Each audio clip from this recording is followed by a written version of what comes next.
Victim जो पीड़िता थी उनके फादर को ये कमिटमेंट किया था कि एक पर्सन को सरकारी नौकरी दिलवाएंगे, लेकिन वो आश्वासन पर अभी तक कोई भी काम नहीं हुआ है।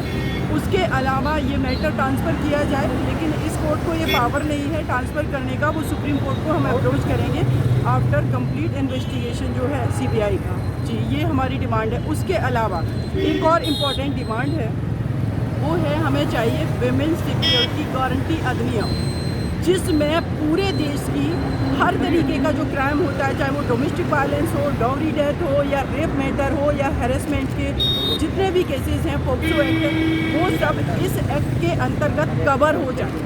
क्योंकि इशू ये है कि अगर एक फीमेल के अगेंस्ट क्राइम हो रहा है, जैसे कि आपने डोमेस्टिक वायलेंस एक्ट बना दिया, लेकिन वो फीमेल जो ना तो मेंटली स्ट्रॉन्ग है सोसाइटी की सिक्योरिटी रीजन की वजह से, ना वो फिनांसली स्ट्रॉन्ग है क्योंकि डिस्क्रिमिनेशन परिवार के अंदर है, ना वो किसी भी तरीके से स्ट्रॉन्ग नहीं है। जो पर्सन स्ट्रॉन्ग नहीं है, अगर उसको आप कानून बना के दे भी देते, उसका इम्प्लीमेंटेशन वो कैसे कराएगी, अपने लिए फ़ाइट कैसे करेगी। तो जब भी किसी फीमेल के अगेंस्ट क्राइम हो, सबसे पहले उसको कंपनसेशन दिया जाए, जो कि काफ़ी फिनांस के रूप में जिसको हम देख सकते हैं। उसके बाद उसको सिक्योरिटी प्रोवाइड करवाई जाए। उसके अलावा उसको free of cost legal aid provide करवाया जाए।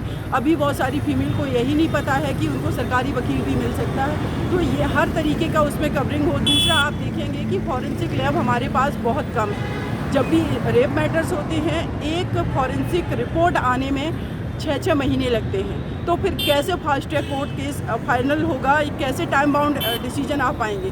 तो उसके लिए हर राज्य में कम से कम 10 फॉरेंसिक लैब बनाई जाएं।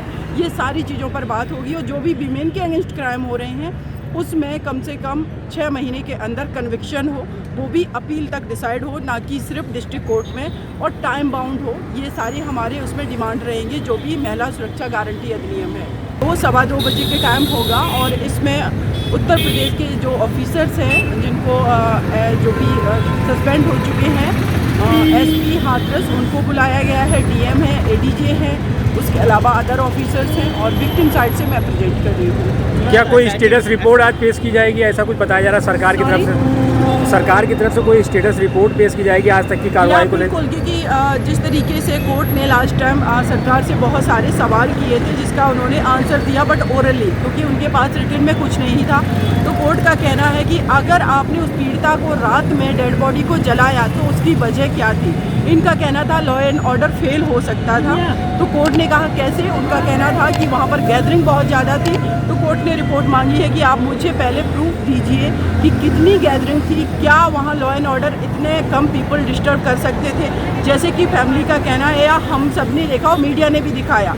करीब 500 मीटर के सराउंडिंग वहाँ पर कोई पर्सन नहीं दिख रहा था, सिर्फ फैमिली मेम्बर्स थे, जिसमें भी 50 से 60 लोग होंगे, जिनको पुलिस ने डिटेन कर रखा था। और ज़्यादातर उस पॉइंट पर जहाँ पर पीड़िता का दाह संस्कार किया गया, वहाँ पर कम से कम 200 से 250 के नियर अबाउट पुलिस ऑफिसर्स ही थे। तो कैसे ये लॉ एंड ऑर्डर फेल हो सकता था, ये बड़े क्वेश्चंस थे। अब आज कोर्ट में जो स्टेट गवर्नमेंट है वो रिपोर्ट सबमिट करेगी, मैं देखती हूँ उस पर कि क्या ये रिपोर्ट में बताते हैं। लेकिन जो मीडिया में चीज़ें चली, जो हम लोगों ने देखा सभी ने, उसके अलावा ADJ का स्टेटमेंट हम सब ने देखा कि सीमन नहीं पाया गया, इसलिए रेप नहीं हुआ।